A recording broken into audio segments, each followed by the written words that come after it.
Aos 64 anos, uma idade em que as luzes de Hollywood costumam se apagar para a maioria das mulheres, Jamie Lee Curtis subiu ao palco do Oscar. Não foi apenas uma caminhada, foi uma revolução silenciosa. Pela primeira vez na vida, após 45 anos de carreira e décadas sendo rotulada apenas como a rainha do grito, aquela que foge de assassinos em filmes de terror, ela segurava a estatueta dourada. A indústria que a havia descartado, que a considerava uma relíquia do passado, agora se levantava para aplaudi-la de pé. Mas essa vitória brilhante esconde uma guerra sombria que quase ninguém conhece. Por trás do sorriso vitorioso daquela noite, existe uma atriz que nasceu na realeza do cinema, filha de dois dos maiores ícones da tela, mas que cresceu faminta por afeto. Estamos falando de uma mulher que salvou milhões de pessoas de um assassino mascarado na ficção, mas que quase não conseguiu salvar a si mesma dos demônios reais que escondia no armário do banheiro. Jamie foi descartada pela indústria aos 40, ressuscitou a carreira aos 60 e provou uma verdade poderosa. O final da sua história não precisa ser escrito por aqueles que te subestimam. No entanto, o sucesso que o mundo celebra hoje foi construído sobre escombros. Havia um vício terrível que quase a destruiu. Eram pílulas escondidas, álcool usado para anestesiar uma dor que a fama de seus pais nunca reconheceu, e uma década inteira fingindo sobriedade enquanto desaparecia por dentro. Como alguém que nasceu tendo tudo, acaba se sentindo invisível. O que acontece quando o papel que te fez famosa se torna a prisão que define sua vida? Por que uma década de vício permaneceu oculta enquanto ela sorria para as câmeras? E, o mais impressionante, depois de ser esquecida e riscada do roteiro, como ela voltou para provar que Hollywood estava errada. Mas para entendermos como ela conquistou aquele Oscar improvável, precisamos voltar no tempo. Precisamos visitar uma infância onde a fama era abundante, mas o amor era racionado. Precisamos ir ao momento exato em que a filha de lendas descobriu que nascer sob os holofotes não significa ser verdadeiramente vista. Era 22 de novembro de 1958, Los Angeles. Jamie Lee Curtis não chegou ao mundo como uma criança comum. Ela nasceu como a herdeira do trono de Hollywood. Seu pai era Tony Curtis, o galã de cabelos escuros cujo sorriso podia derreter as telas de cinema, vivendo o auge absoluto de seu estrelato. Sua mãe era Janet Leigh, eternizada para sempre como Marion Crane, a mulher cuja morte na cena do chuveiro em Psicose se tornou o assassinato mais icônico da história do cinema. Para o mundo lá fora, parecia um conto de fadas perfeito. Dois dos astros mais belos de Hollywood, uma mansão em Beverly Hills, capas de revistas, tapetes vermelhos deslumbrantes. A pequena Jamie, fotografada nos braços da mãe, parecia destinada a uma vida encantada, banhada pela luz dourada do sol da Califórnia. Mas contos de fadas são feitos para o público, não para as crianças que vivem dentro deles. Atrás dos portões imponentes da propriedade da família Curtis, a realidade estava desmoronando. Tony Curtis, magnético nas telas, era um homem frio e distante dentro de casa. Ele era consumido pelo próprio estrelato, por uma fome implacável por mais papéis, mais aplausos e mais conquistas. Ele raramente estava presente e, quando estava, sua atenção vagava para outro lugar. Anos mais tarde, Jamie confessaria com uma honestidade dolorosa. Meu pai era um estranho que ocasionalmente aparecia para o jantar.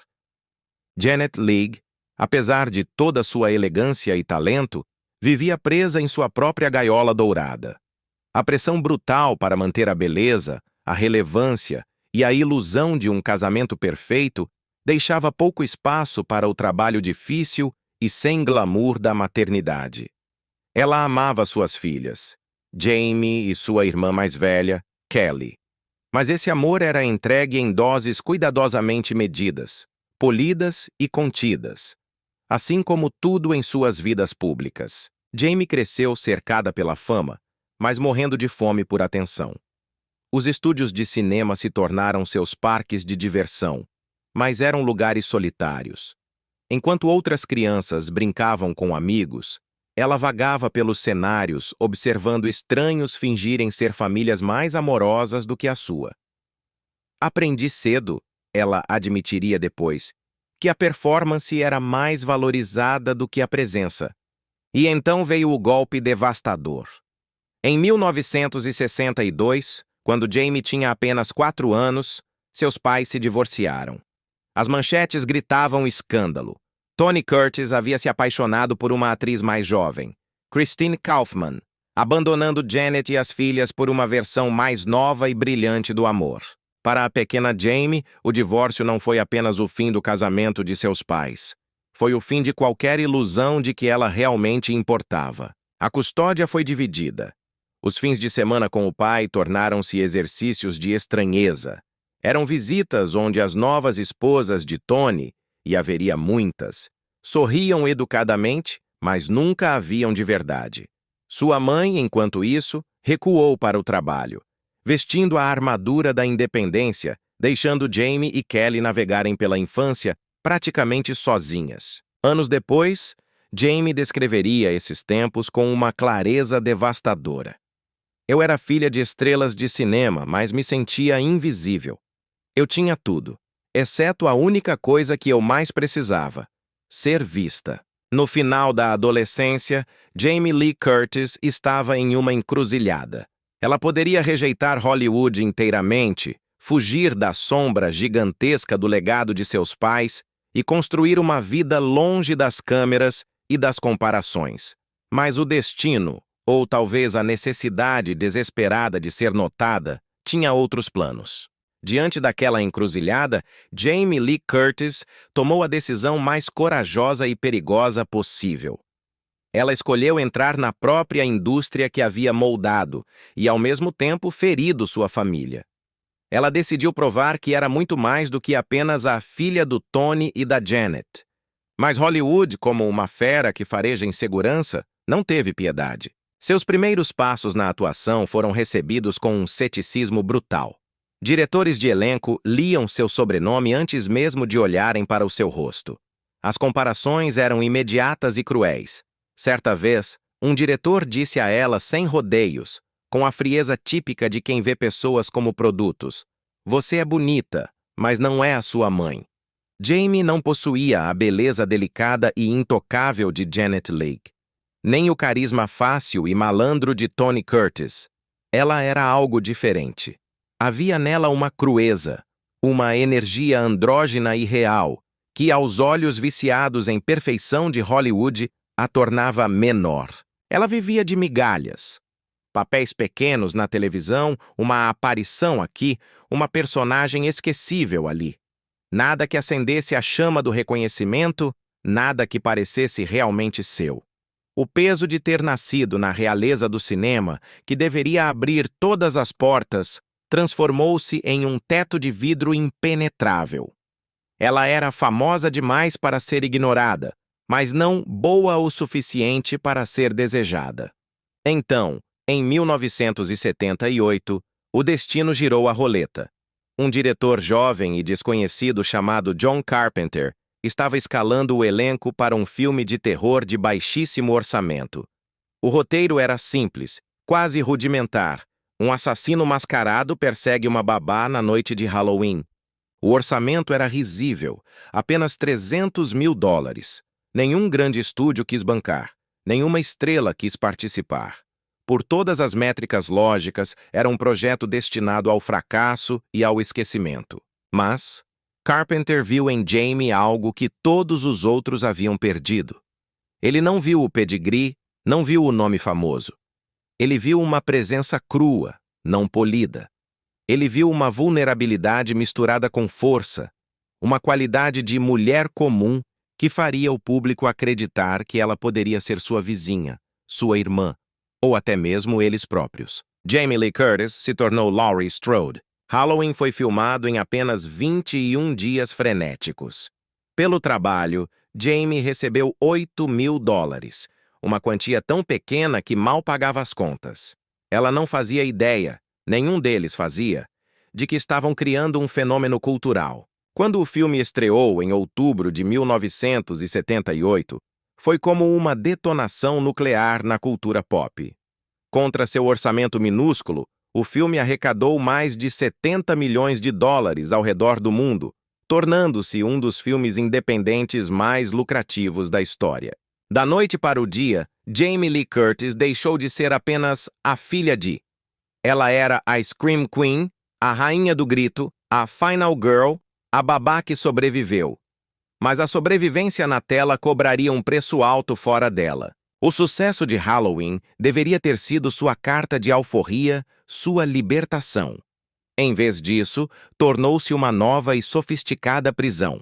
Hollywood, com sua eficiência implacável para rotular pessoas, imediatamente a encerrou em uma caixa. Ela era a garota que gritava, a vítima que corria, o terror nos olhos arregalados.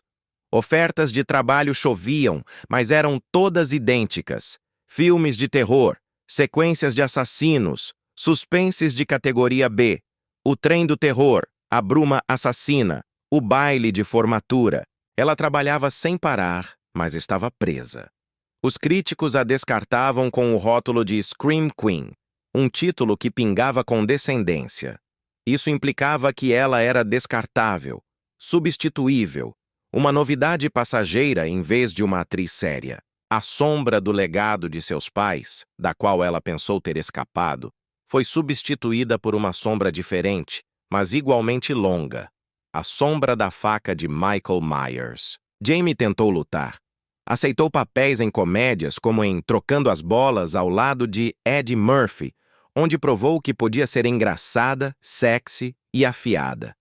Brilhou em Um Peixe Chamado Wanda, ganhando elogios da crítica. Ela mostrou alcance, versatilidade e profundidade, mas o rótulo era feito de cola forte. Na mente preguiçosa de Hollywood, ela sempre seria Laurie Strode correndo do perigo. A ironia cruel dessa situação não passou despercebida por ela. Sua mãe, Janet Leigh, havia enfrentado a mesma maldição. Depois de Psicose, apesar de uma carreira longa, Janet foi para sempre Marion Crane, para sempre a mulher gritando no chuveiro. Agora, Jamie era para sempre a mulher gritando em Haddonfield. Mais tarde, ela admitiria com amarga honestidade: eu escapei da sombra dos meus pais apenas para me encontrar presa em outra. Desta vez, era uma sombra em forma de faca. Em meados da década de 1980, a exaustão se instalou. O trabalho constante, o desprezo velado da crítica, a luta implacável por respeito em uma indústria que se recusava a dá-lo, tudo isso cobrou seu preço. Ela estava no final dos seus 20 anos, mas sentia-se décadas mais velha. A pressão aumentava, e as rachaduras na armadura começaram a aparecer. E foi nessas rachaduras que algo sombrio começou a criar raízes. Nasceu uma necessidade de anestesiar a decepção, de calar as vozes internas que sussurravam que ela nunca seria o bastante. Tudo começou de forma inocente, como a maioria das tragédias pessoais começa, com uma receita médica.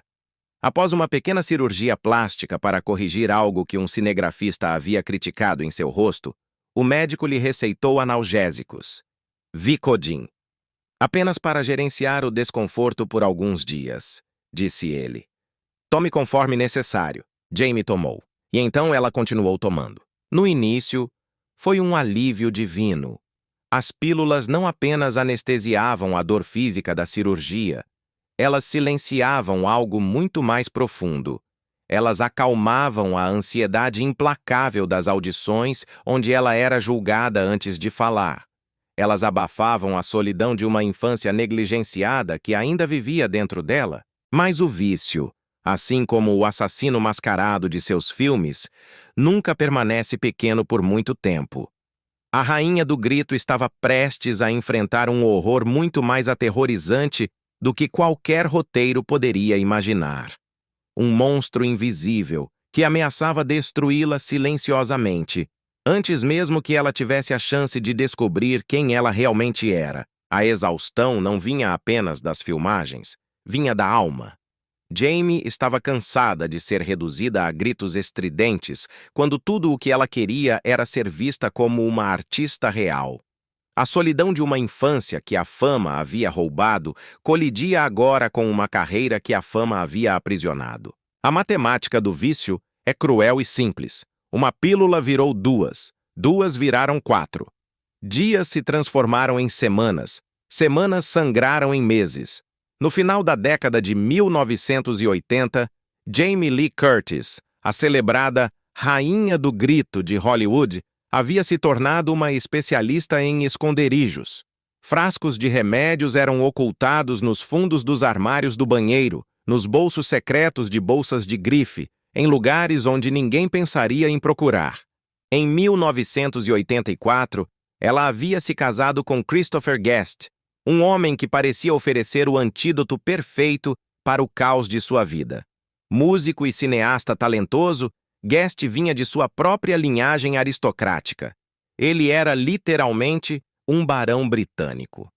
Mas títulos de nobreza e talento artístico não podiam competir com a besta que crescia dentro do armário de remédios de Jamie. Anos mais tarde, ela descreveria essa época com uma honestidade que corta como vidro.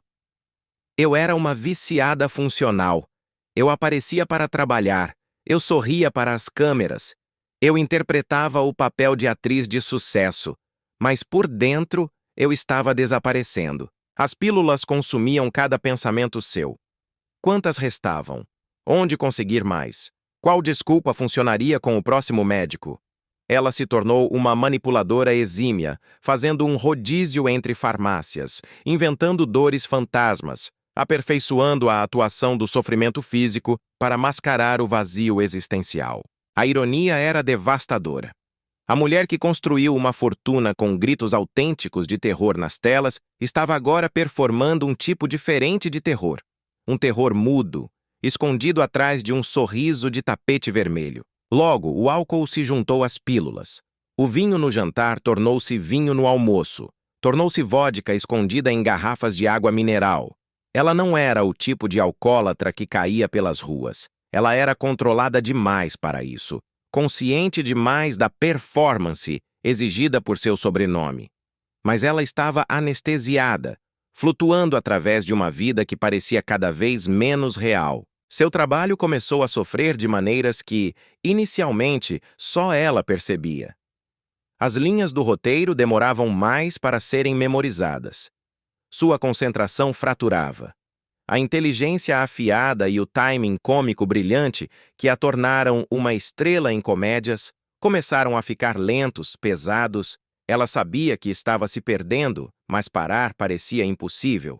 As pílulas eram a única coisa que mantinha a dor sob controle, mesmo enquanto criavam uma dor nova, mais profunda e destrutiva. Christopher percebeu. Como não perceberia? Mas o vício constrói muralhas que até o amor tem dificuldade em escalar. As discussões tornaram-se circulares. Negações, promessas vazias, períodos de sobriedade temporária seguidos por recaídas brutais. Jamie sentia vergonha, uma fúria contra si mesma, mas essa vergonha só servia de combustível para afundar ainda mais nas pílulas. Era um ciclo vicioso girando cada vez mais rápido. Então veio o ano de 1999. O momento de clareza não chegou com uma intervenção dramática da família ou um colapso público humilhante. Chegou de forma silenciosa e, por isso mesmo, mais aterrorizante. Certa manhã, Jamie olhou-se no espelho enquanto se preparava para mais um dia de atuação. O que ela viu não foi a mulher que o mundo conhecia. Fisicamente, as pílulas cobravam seu preço. Mas espiritualmente, ela viu um fantasma. Ela viu uma mulher tão consumida pela necessidade de se anestesiar que havia amortecido tudo o que a tornava humana. A voz de sua falecida mãe, Janet Leigh, ecoou em sua memória. O grito de psicose. E naquele banheiro, Jamie percebeu com horror que estava vivendo sua própria versão daquela cena do chuveiro, morrendo lentamente, quadro a quadro, enquanto o mundo assistia e não via nada além da personagem. Ela tomou uma decisão naquele dia. Cold Turkey, parada abrupta, sem clínicas de reabilitação luxuosas em Malibu, sem confissões públicas em revistas, apenas uma guerra privada travada no silêncio de sua própria casa. A abstinência foi um inferno particular. Tremores, suores frios, noites sem dormir onde seu corpo gritava desesperadamente pela mesma coisa que o estava destruindo. Christopher ficou ao lado dela, impotente para curar a dor, mas presente para segurar sua mão. E lenta e agonizantemente, Jamie rastejou de volta para a luz. Ela se tornaria, mais tarde, uma das vozes mais vocais de Hollywood sobre a recuperação, falando abertamente sobre sua batalha de uma década. "Isso quase me matou", disse ela à revista People em 2018. "Porque quando você é funcional, ninguém acha que você precisa ser salva, nem mesmo você." Enquanto lutava contra o vício nas sombras, Jamie tentava construir algo que nunca havia conhecido verdadeiramente, uma família real. Seu casamento com Christopher Guest desafiava a maldição de Hollywood.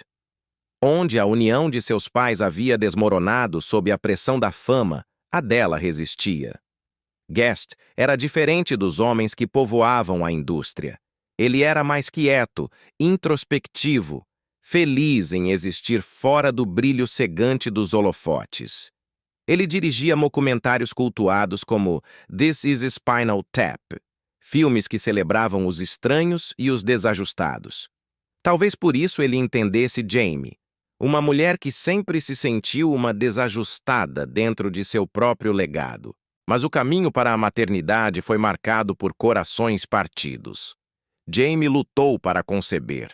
Mês após mês de esperança, orações e consultas médicas terminavam em testes negativos. Cada falha parecia uma pequena morte. Para uma mulher cuja infância foi definida pela ausência emocional, a incapacidade biológica de se tornar mãe parecia uma herança cruel, como se sua própria criação fraturada a tivesse tornado incapaz de gerar uma nova vida. Então, o destino ofereceu um caminho diferente: a adoção. Em 1986, Jamie e Christopher adotaram sua filha, Annie. Ao segurar aquela menina em seus braços pela primeira vez, Jamie sentiu algo mudar tectonicamente dentro de si.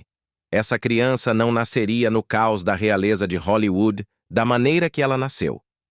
Annie não herdaria o fardo de avós famosos ou a pressão de um legado que não pediu. Ali, segurando sua filha, Jamie prometeu reescrever a história. Mas ela sabia que, para ser a mãe que Annie merecia, ela precisava enfrentar a única coisa mais assustadora que Michael Myers: ela mesma. Essa criança, Annie, não foi um acidente ou uma obrigação biológica. Ela foi escolhida, desejada e amada de propósito. 9 anos depois, em 1996, o casal adotou uma segunda criança, Ruby. Agora, Jamie tinha 2 filhas e uma família construída não sobre laços de sangue, mas sobre a rocha sólida da escolha e do compromisso.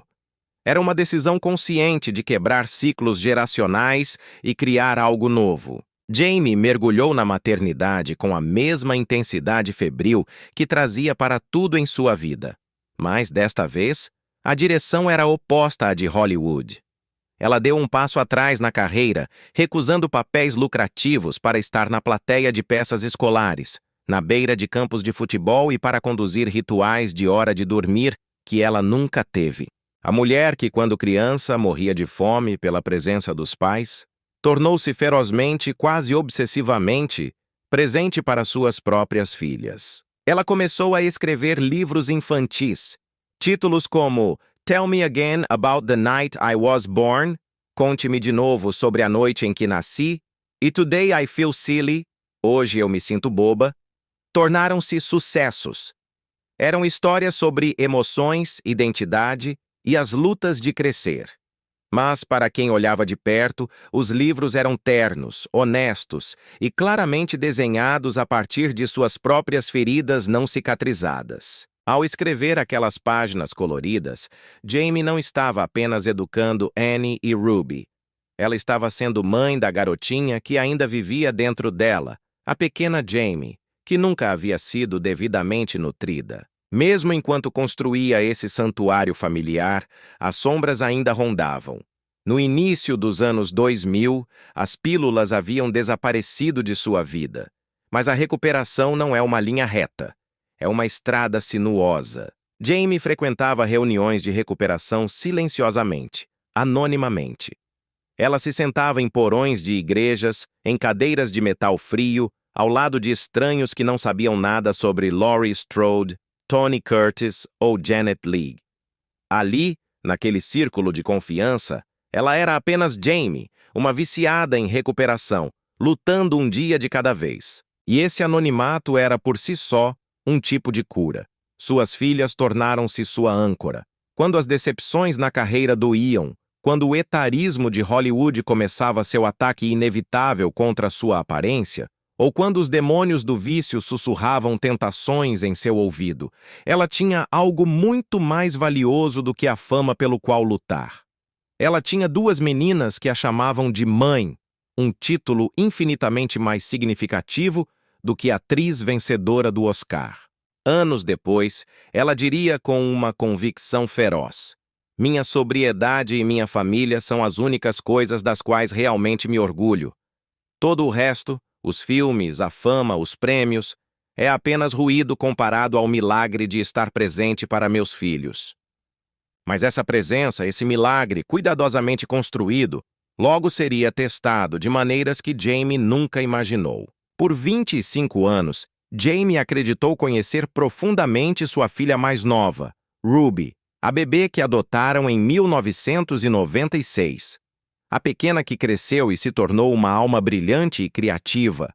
A criança em quem Jamie havia derramado todo o seu coração para criar, determinada a dar o que nunca recebeu. Então, em 2021, Ruby veio até ela com uma notícia que estilhaçou tudo o que Jamie pensava entender sobre sua família. "Eu sou transgênero. Meu nome é Ruby. Eu sou sua filha." A criança que Jamie havia criado como filho era, na verdade, uma filha. Para Jamie, a revelação foi sísmica. Não por causa de preconceito, ela sempre foi uma liberal de mente aberta, mas por causa do luto. Era um luto complicado, confuso, que ela lutava para articular sem soar como os próprios pais que ela ressentia. Ela teve que chorar a perda da criança que pensava conhecer, enquanto simultaneamente celebrava a criança que estava finalmente revelando seu verdadeiro eu. Foi desorientador. Eram pronomes que pareciam errados em sua língua, até que deixaram de ser. Um nome que soava estranho, até se tornar o único nome que importava. Era o processo de desaprender 25 anos de suposições e reaprender a ver verdadeiramente, a filha que sempre esteve lá, mas escondida. Mas aqui, Jamie Lee Curtis fez o que seus próprios pais nunca fizeram por ela. Ela escutou. Ela não rejeitou, não fugiu. Ela se educou. Jamie começou a frequentar reuniões de apoio a famílias de pessoas trans, leu livros sobre identidade de gênero, consultou terapeutas. Ela fazia perguntas a Ruby com curiosidade genuína, em vez de julgamento. E, lenta, dolorosa e belamente, ela transformou sua confusão em apoio incondicional. Em 2021, ela falou publicamente sobre a transição de Ruby pela primeira vez. Sua voz carregava tanto orgulho quanto uma incerteza residual e honesta. "É como falar uma nova língua. Estou aprendendo a falar uma nova língua, mas Ruby é minha filha. E eu vou aprender qualquer língua necessária para amá-la corretamente." A jornada não foi sem tropeços. Houve momentos de erros nos pronomes, deslizes de linguagem que traziam lágrimas aos olhos de ambas. Houve conversas difíceis sobre o que a transição significava, sobre cirurgias, hormônios e identidade. Jamie, que construiu sua carreira baseada em performance, teve que aprender que aquilo não era uma atuação. Aquilo era a verdade de Ruby, seu eu autêntico, e o papel de Jamie era simplesmente testemunhar e afirmar. No entanto, a parte mais dolorosa não foi a mudança dentro de casa, mas assistir Ruby lutar em um mundo que não foi construído para pessoas transgênero. A discriminação que Ruby enfrentava, a violência ameaçada contra jovens trans, as batalhas políticas que transformavam a existência de sua filha em um ponto de discussão de guerra cultural. Tudo isso enfureceu Jamie, de maneiras que faziam suas batalhas passadas parecerem triviais. A atriz desapareceu, a mãe leoa surgiu. Ela se tornou uma defensora, não silenciosamente, mas ruidosamente. Ela usou sua plataforma gigantesca para falar sobre direitos trans, para defender crianças trans, para denunciar a crueldade da legislação que visava pessoas como Ruby. Quando políticos tentavam proibir cuidados de afirmação de gênero, a resposta de Jamie era feroz e pessoal. Vocês estão falando da minha filha. Vocês estão tentando legislar contra o direito da minha filha de existir autenticamente. Jamie Lee Curtis havia encontrado sua voz mais poderosa. Não como a vítima de um filme de terror, mas como a protetora na vida real. E foi essa nova força, forjada no fogo do vício, da sobriedade e do amor incondicional, que preparou o terreno para o último e mais surpreendente ato de sua carreira. A ironia era profunda, quase poética. Jamie, a menina que passou a infância inteira sentindo-se invisível aos olhos de seus pais famosos, agora usava cada grama de sua própria fama para garantir que sua filha fosse vista, protegida e celebrada. O ciclo de abandono emocional estava sendo quebrado. A ferida estava cicatrizando, não de forma perfeita, pois cicatrizes sempre ficam, mas de forma genuína. Em 2022, o jardim da casa da família se transformou em um cenário de vitória. Ruby casou-se com sua parceira em uma cerimônia íntima, oficializada pela própria Jamie. As fotos que surgiram na imprensa mostravam Jamie em um terno elegante, radiante, com o braço firmemente envolto em sua filha. Aquela imagem era muito mais do que um registro de casamento. Era um retrato de redenção. Ali estava uma mãe que aprendeu a amar para além de suas próprias limitações e compreensões iniciais. Ali estava uma filha corajosa o suficiente para viver sua verdade. Ali estava uma família que escolheu um ao outro repetidamente. Mais tarde, Jamie refletiria com uma emoção crua. Ruby me ensinou mais sobre coragem do que qualquer papel que já interpretei. Ela é a pessoa mais valente que conheço. E se amá-la, apoiá-la e celebrá-la me torna controversa, então a controvérsia é um distintivo que usarei com honra. Mas, por baixo da advocacia pública e do orgulho materno, Jamie carregava um medo privado e cortante. Era o medo pela segurança de Ruby em um mundo cada vez mais hostil. O medo de que sua própria fama pudesse, de alguma forma, tornar Ruby um alvo. O medo paralisante de não conseguir proteger sua filha da crueldade alheia. E foi esse medo, esse instinto materno primitivo e protetor, que, sem que ela soubesse, serviria de combustível para algo inesperado. Um retorno feroz à franquia que a tornou famosa. Só que desta vez, ela tinha muito mais a oferecer do que apenas gritos. Para entendermos a magnitude desse retorno, precisamos olhar para o abismo que o precedeu. Em meados da década de 1990, à medida que Jamie se aproximava dos 40 anos, Hollywood iniciou sua retirada estratégica e impiedosa. O telefone parou de tocar. Os diretores de elenco desapareceram. A indústria que antes não conseguia escapar de seus gritos, agora parecia ter esquecido que ela existia.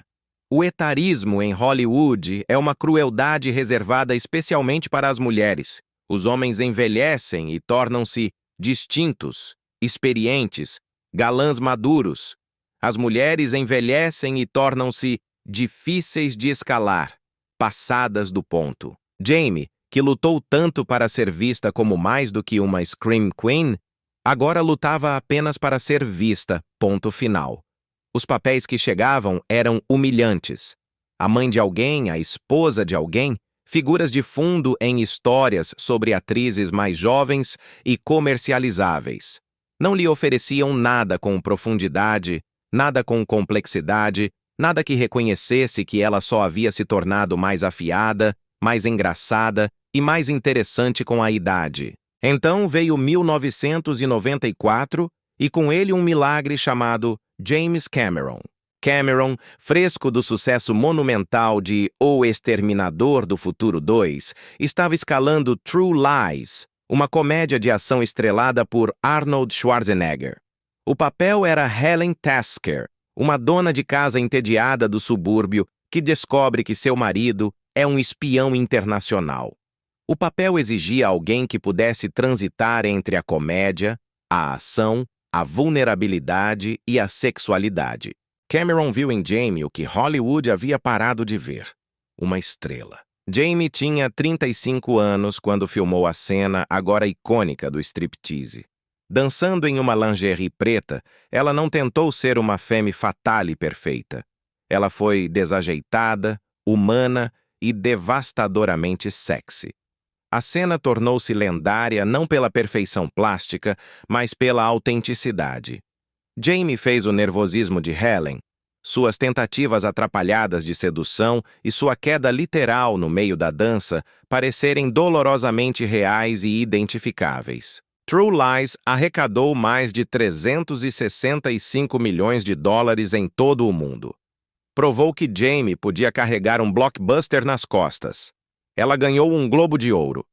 Os críticos a redescobriram por um breve e brilhante momento. Parecia uma vindicação. Mas a memória de Hollywood é curta. True Lies não levou a uma enxurrada de grandes papéis dramáticos. Foi tratado como uma exceção, não um novo começo. O deserto continuou.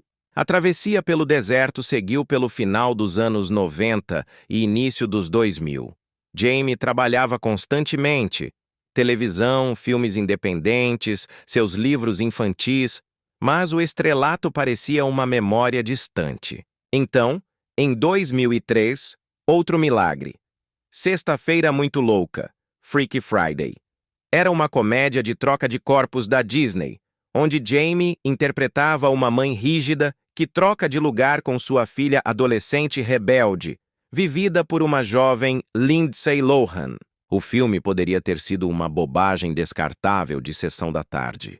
Em vez disso, Jamie derramou sua alma nele. Ela tornou a comédia física, comprometida, destemida. Ela interpretou uma adolescente presa no corpo de uma mãe com tanta alegria, energia e precisão que o público se apaixonou novamente.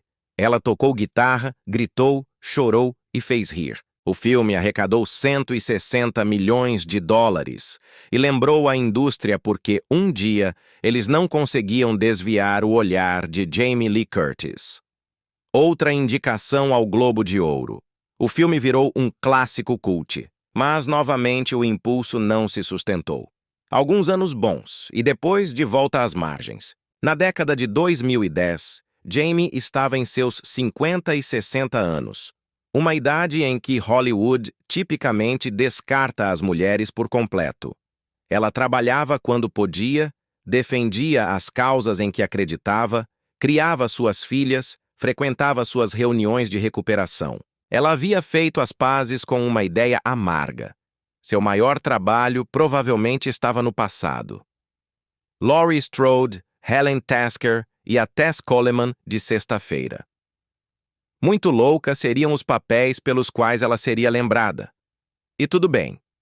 Ela tinha sua sobriedade, sua família, sua vida. Ela não fazia ideia de que o maior e mais glorioso capítulo de sua carreira ainda estava esperando, adormecido, décadas depois de tudo ter começado nas sombras de Haddonfield. Em 2018, 40 anos depois de correr pela primeira vez de Michael Myers, Jamie Lee Curtis voltou a Haddonfield. Mas ela não voltou por um cheque gordo, não voltou por nostalgia barata. Ela voltou para terminar a história que começou. O diretor David Gordon Green apresentou uma visão ousada que finalmente tratava Laurie Strode com o respeito que ela merecia. O novo Halloween seria uma sequência direta do original de 1978, apagando décadas de continuidades confusas e sequências ruins. Mas o mais importante não era a cronologia, era a psicologia. Eles não queriam a vítima gritando. Eles queriam mostrar o que acontece com uma mulher 40 anos após um trauma não tratado. Eles queriam mostrar a sobrevivente. E Jamie, com sua própria história de traumas, vícios e superações, estava pronta para dar a performance de sua vida. A Laurie Strode, que reencontramos em 2018, não era a babá aterrorizada de 4 décadas atrás. Esta Laurie havia passado 40 anos se preparando para o retorno do mal. Ela estava traumatizada, sim, mas estava armada e pronta. Ela não era mais uma vítima. Era uma sobrevivente que se forjou guerreira no fogo do medo. Jamie disse sim imediatamente. Não era apenas um papel, era uma terapia, uma chance de reescrever a narrativa da impotência. Quando o novo Halloween foi lançado, ele não apenas quebrou as bilheterias, ele estilhaçou expectativas. Arrecadando 255 milhões de dólares mundialmente, tornou-se o filme de maior bilheteria de toda a franquia. Mas o dinheiro era apenas um detalhe. O que importava era o que os críticos e o público viam na tela. Uma performance crua, feroz e dolorosamente vulnerável. Aos 60 anos, Jamie Lee Curtis não estava interpretando uma rainha do grito. Ela estava interpretando o trauma geracional, a sobrevivência a qualquer custo e o preço que a violência cobra da alma humana. Ela resgatou Laurie Strode do esquecimento e a transformou em um ícone de resistência. Seguiram-se 2 sequências, Halloween Kills, 2021, e Halloween Ends, 2022. A trilogia permitiu a Jamie explorar a evolução completa de Laurie, de vítima para guerreira e de guerreira para alguém aprendendo a viver além da sobrevivência. No filme final, em uma cena que serviu como um exorcismo cultural, Laurie finalmente destrói Michael Myers, triturando-o literalmente em uma máquina industrial. 44 anos após o primeiro encontro, a Final Girl, a garota final, teve a palavra final. Jamie diria mais tarde, com lágrimas nos olhos e a voz embargada: Laurie me ensinou que sobrevivência não é fraqueza, que medo não é fracasso e que mulheres que gritam não são fracas. Elas estão lutando para viver, e isso significou tudo para mim.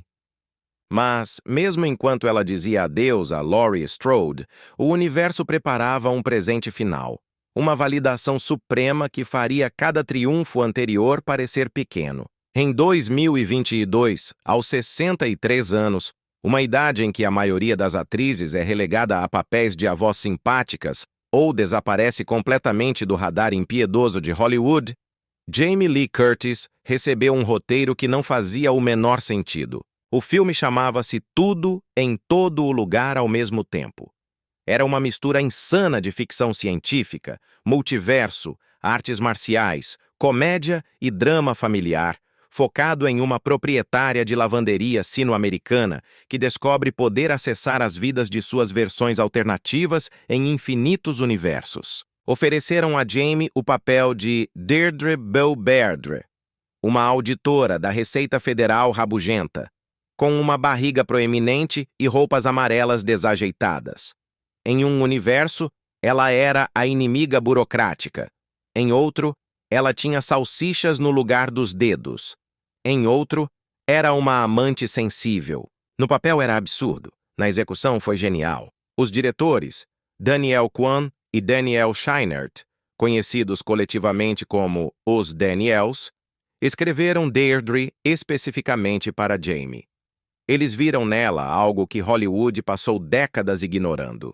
Uma atriz capaz de transitar entre a comédia pastelão, o drama profundo, o absurdo total e a mágoa devastadora, muitas vezes dentro da mesma cena. Eles viram uma mulher que havia vivido vida suficiente, sobrevivido a caos suficiente, para trazer autenticidade a uma história sobre identidade fraturada e possibilidades infinitas. Jamie disse sim, e ela se jogou na loucura com um comprometimento total, quase religioso. Ela aprendeu coreografia de artes marciais. Ela usou as próteses ridículas de dedos de salsicha. Ela despiu-se de qualquer vaidade física, deixando a barriga relaxada, o cabelo grisalho curto e a postura cansada. Ela trouxe profundidade a um papel que poderia ter sido uma piada descartável. Ela tornou Deirdre humana, ferida, uma mulher desesperada por conexão em uma vida que lhe dera muito pouco. Quando o filme estreou no festival South by Southwest, em março de 2022, o público entrou em erupção. O filme era um caleidoscópio de imaginação e emoção, e a performance de Jamie cortava o caos com uma ternura surpreendente. O filme tornou-se um fenômeno cultural. Não era um blockbuster típico da Marvel. Foi lançado pela A24, um estúdio independente. Mas o boca a boca espalhou-se como um incêndio em floresta seca. Críticos deliravam. O público voltava aos cinemas múltiplas vezes para desvendar as camadas de significado. Contra um orçamento minúsculo de 25 milhões, o filme arrecadou mais de 140 milhões.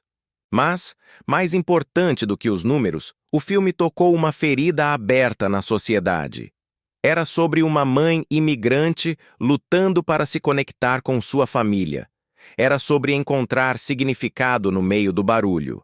E Jamie, em um papel coadjuvante, tornou-se uma das âncoras emocionais dessa tempestade. Então veio a temporada de premiações. Indicação ao Globo de Ouro, indicação ao SAG Awards, indicação ao BAFTA.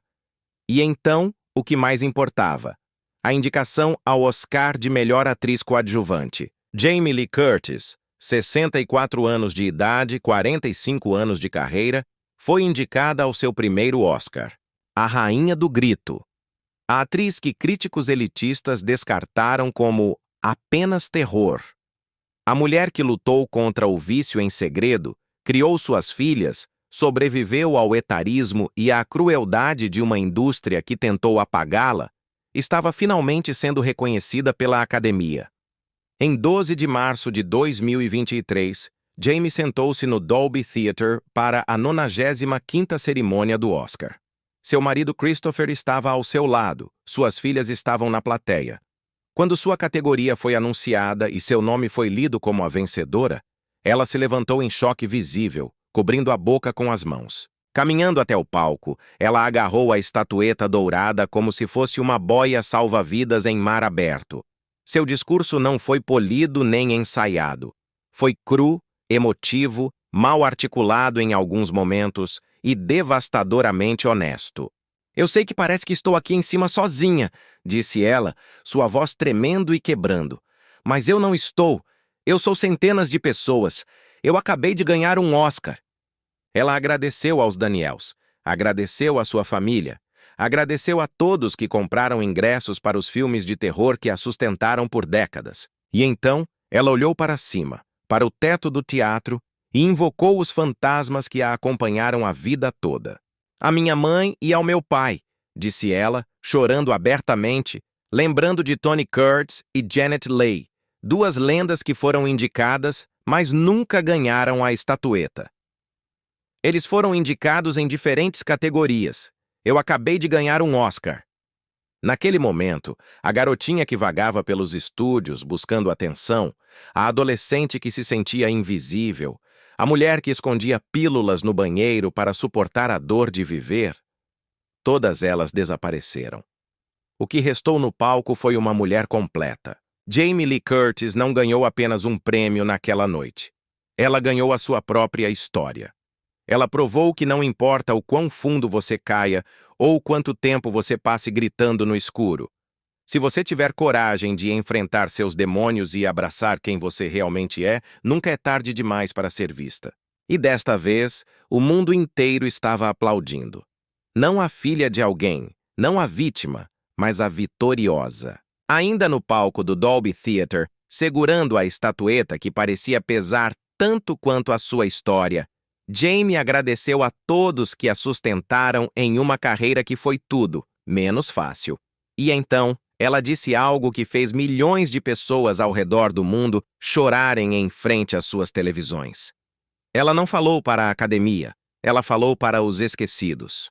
Para todas as pessoas que apoiaram os filmes de gênero que eu fiz por todos esses anos, os milhares e centenas de milhares de pessoas, nós acabamos de ganhar um Oscar juntos. Aquele foi um momento de vindicação absoluta.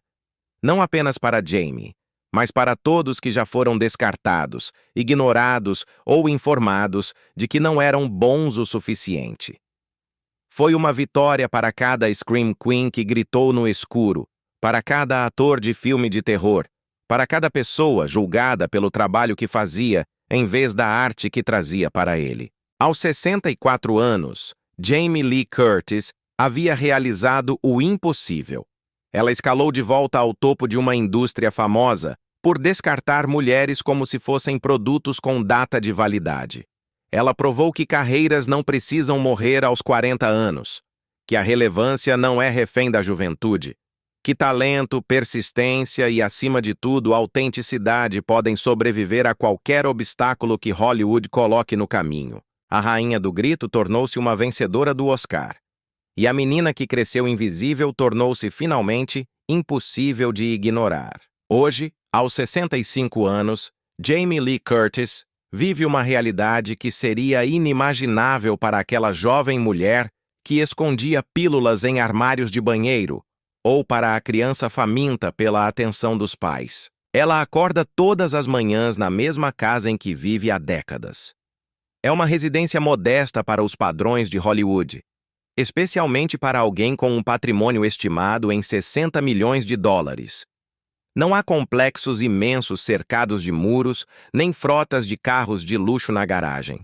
É apenas um lar, um lugar onde ela construiu uma família, criou suas filhas e aprendeu, na prática, o significado da palavra lar. Sua sobriedade, agora com mais de 2 décadas de força, permanece sua prioridade diária inegociável. Ela ainda frequenta reuniões de recuperação? Ela ainda trabalha os passos. Ela ainda aparece para apoiar outros que lutam a mesma batalha solitária que ela lutou um dia. A sobriedade salvou a minha vida, diz ela sem hesitar. Tudo o que é bom na minha vida veio depois que fiquei sóbria. Absolutamente tudo. Seu casamento com Christopher Guest já dura quase 40 anos, um verdadeiro milagre na cronologia efêmera dos relacionamentos de celebridades. Eles são opostos em quase tudo. Ele é quieto, reservado e introspectivo. Ela é barulhenta, apaixonada e vulcânica. Mas juntos construíram algo raro.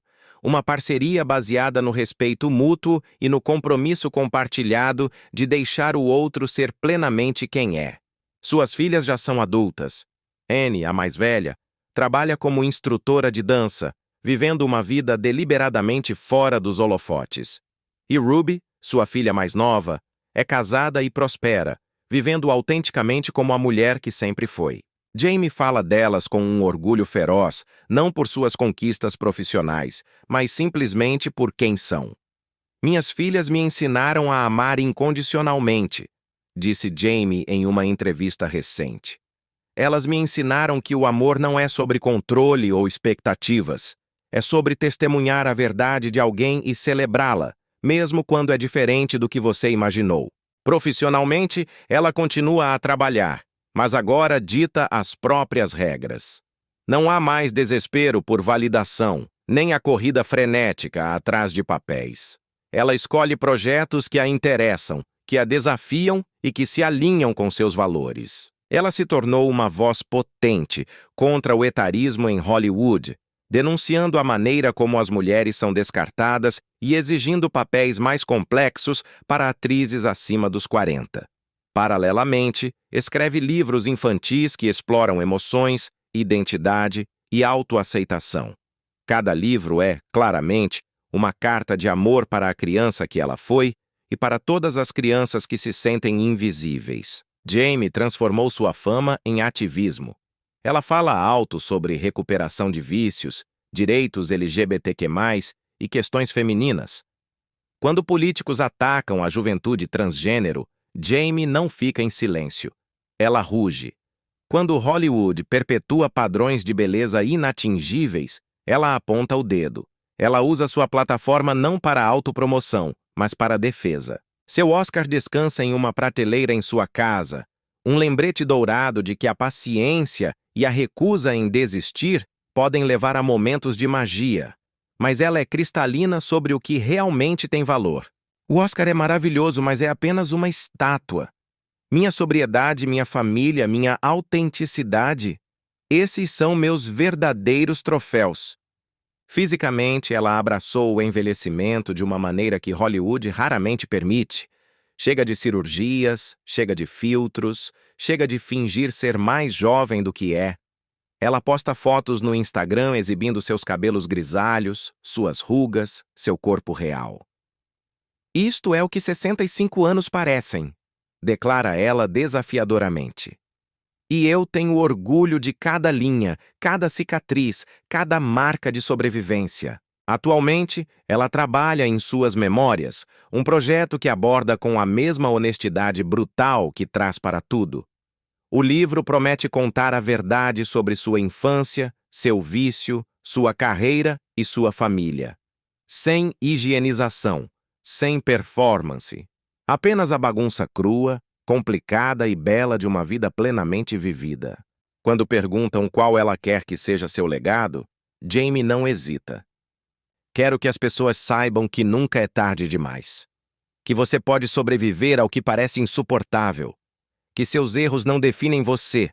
O que você faz depois deles, sim. E que o maior papel que você jamais interpretará é o de você mesmo. A história de Jamie Lee Curtis não é um conto de fadas. É algo muito melhor. É real. Ela nasceu na realeza de Hollywood, mas foi criada na pobreza emocional. Ela se perdeu para se encontrar. E no final, ela não apenas sobreviveu ao assassino mascarado, ela sobreviveu à vida e venceu. Ela encontrou a fama cedo demais, apenas para se ver imediatamente aprisionada por ela. Nas telas, ela sobreviveu à faca de Michael Myers, mas na vida real, quase não sobreviveu aos demônios silenciosos que carregava dentro de si.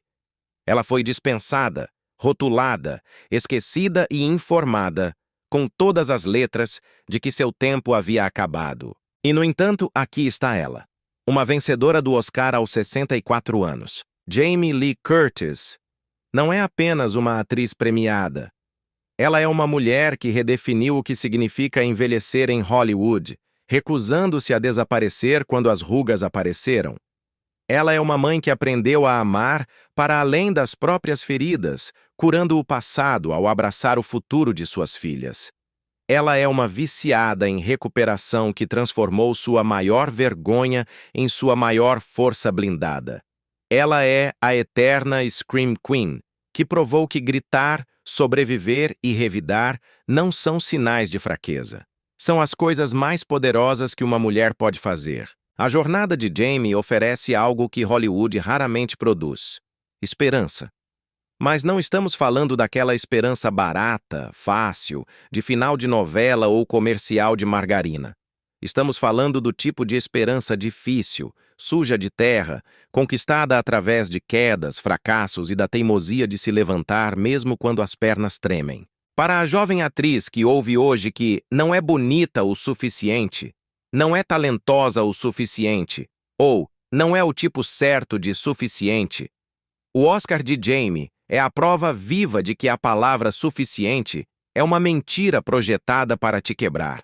Para a pessoa que luta contra o vício no silêncio do seu quarto, consumida pela vergonha e pelo medo, as 2 décadas de sobriedade de Jamie provam que a recuperação é possível. Provam que o seu passado é um capítulo, não a sentença final da sua história. Para o pai ou mãe lutando para entender um filho que não se encaixa nos moldes que esperava, a jornada de Jamie com sua filha Ruby prova que o amor verdadeiro significa aprender novas línguas, mesmo quando a gramática é difícil, mesmo quando as palavras parecem estranhas na boca. E para toda mulher acima dos 40 anos a quem disseram que seu prazo de validade expirou, o retorno triunfal de Jamie prova que os melhores capítulos de um livro muitas vezes são aqueles escritos quando o mundo menos espera. Para qualquer um que já se sentiu invisível, indigno ou esquecido, a vida inteira de Jamie Lee Curtis prova uma verdade fundamental. Ser visto começa com o ato corajoso de ver a si mesmo com clareza, cicatrizes e tudo, e recusar-se a pedir desculpas por ter sobrevivido. Ela não venceu jogando o jogo que Hollywood queria que ela jogasse. Ela não tentou ser a eterna jovem ou a atriz comportada. Ela venceu recusando-se a desaparecer. Ela venceu continuando a aparecer, trazendo seu eu inteiro, complicado e bagunçado para cada papel, cada momento, cada batalha. 45 anos depois que Halloween a coroou como a rainha do grito, Jamie Lee Curtis não está mais fugindo. Ela não corre mais de Michael Myers, não corre mais do vício, não corre mais da sombra gigante de seus pais ou das expectativas cruéis da indústria. Ela está caminhando para a frente. Com o Oscar na mão, as filhas ao seu lado e a sobriedade intacta, ela marcha em direção ao que quer que venha a seguir. E isso, muito mais do que qualquer franquia de terror de bilheteria milionária, muito mais do que qualquer prêmio dourado ou retorno midiático, é o seu maior triunfo.